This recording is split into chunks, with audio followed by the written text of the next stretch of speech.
Hello दोस्तों, कैसे हो आप सभी। आज के इस वीडियो के अंदर गाइस हम एक इंपॉर्टेंट टॉपिक पर डील करने जा रहे हैं। जैसा कि आप सभी को पता है, इनकम टैक्स रिटर्न फाइलिंग की लास्ट डेट 31 जुलाई है। अगर आप टैक्स ऑडिट के दायरे में नहीं आते तो आपको कुछ टीडीएस सर्टिफिकेट के बारे में नॉलेज होनी चाहिए, जिससे आप ये पता लगा सके कि कौन सी इनकम आपको रिपोर्ट करनी चाहिए और कौन सी इनकम रिपोर्ट नहीं करनी चाहिए। या सामने वाले ने जो आपका टैक्स डिडक्ट किया है, क्या उसने आपका टैक्स प्रॉपर जमा किया है या नहीं किया है। तो इसका पता आपको तभी चलता है जब सामने वाले से आपको मिलता है टीडीएस सर्टिफिकेट। तो बहुत सारे मेरे ऐसे व्यूअर हैं जिनको अगर टीडीएस के बारे में नहीं पता, तो मैं इस वीडियो में एक ब्रीफ डिस्क्रिप्शन आपको देता हूं। टीडीएस क्या होता है गाइस? टीडीएस का मतलब होता है टैक्स डिडक्टेड एट सोर्स।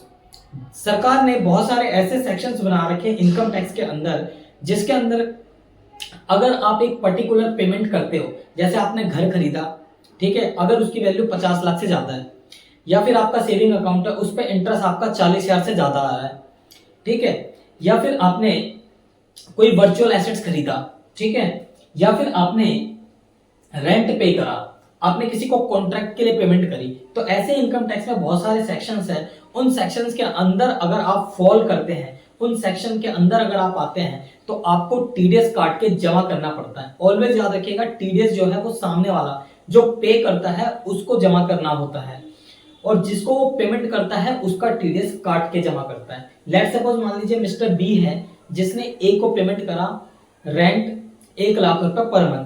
तो मिस्टर बी ने क्या करा है, ए को जो रेंट पे करा है, ठीक है, उसका टीडीएस काट के बी गवर्नमेंट को जमा कर देगा। तो ये जो बी ने जमा करा है, मान लीजिए 10% रेंट काटा, 10,000 रुपए जो उसने गवर्नमेंट को जमा करा है, मिस्टर ए बोलेगा मेरे को उसका प्रूफ दो।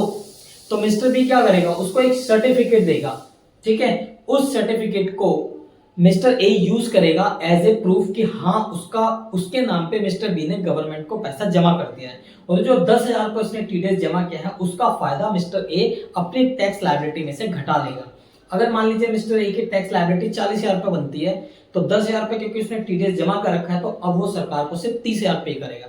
तो टीडीएस का ये एक बेसिक कॉन्सेप्ट है, आई थिंक आपको समझ में आ गया होगा।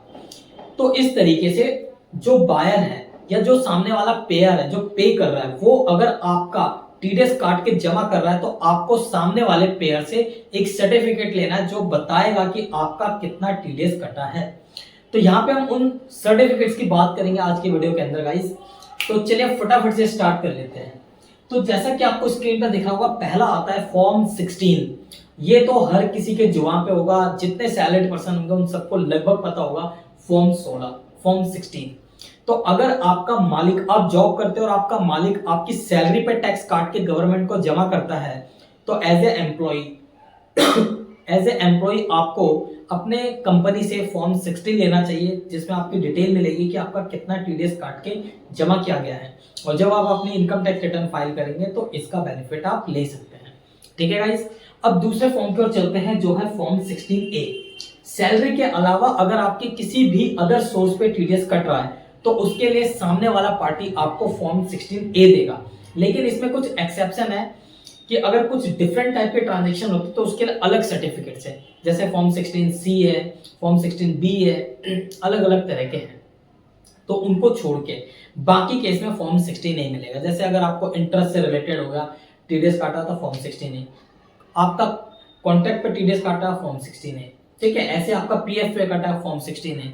तो ऐसे बहुत सारे और ट्रांजैक्शन है, अगर उन पे आपका पैसा कट रहा है और जमा किया जा रहा है, तो उसके लिए आपको मिलेगा फॉर्म 16A। बेसिकली दो सबसे ज्यादा यूज होता है प्रैक्टिकल लाइफ में, फॉर्म 16 और 16A। उसके अलावा कुछ और स्पेशल कैटेगरीज के सर्टिफिकेट्स हैं। जैसे अगर मान लीजिए आपने बाय करा है, आपने क्या करा, एक प्रॉपर्टी खरीदी है जिसकी वैल्यू 50 लाख से ज्यादा है, तो 50 लाख से ज्यादा होता है तो उस पर आपको टीडीएस काटना होता है। तो उस टाइम पे जो बायर इशू करेगा फॉर्म 16, उसका नाम होता है फॉर्म 16B, ठीक है। तो परचेज के टाइम पे अगर आपका टीडीएस कटा है, घर खरीदते वक्त, मतलब घर को बेचते वक्त अगर आपका टीडीएस कटा है, तो आप बायर से ले सकते हैं फॉर्म 16B।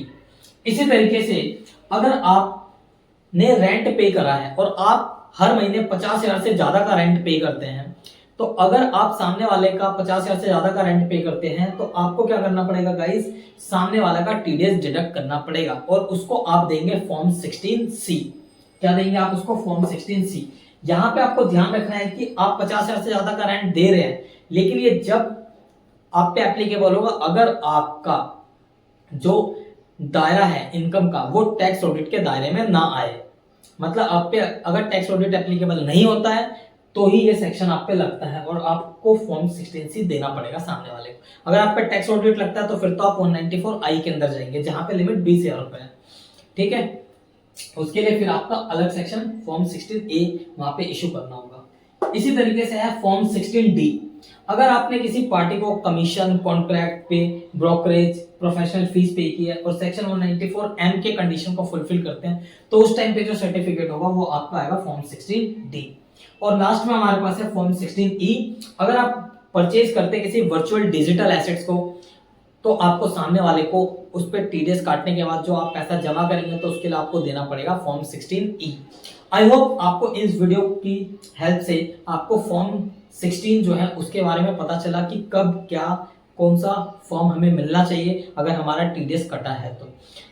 अगर आपको वीडियो पसंद आ रही है और आपको मजा आ रहा है इन वीडियोस को देख के तो प्लीज वीडियोस को शेयर भी कीजिए, साथ के साथ वीडियो को लाइक कीजिए, चैनल को सब्सक्राइब कीजिए और बेल आइकन को कर दीजिए प्रेस गाइस, ताकि इसी तरीके की इंटरेस्टिंग वीडियोस आप तक मिलती रहे टाइम पे। अब हम मिलेंगे नेक्स्ट वीडियो में और अपना ख्याल रखिए। Take care, bye bye guys.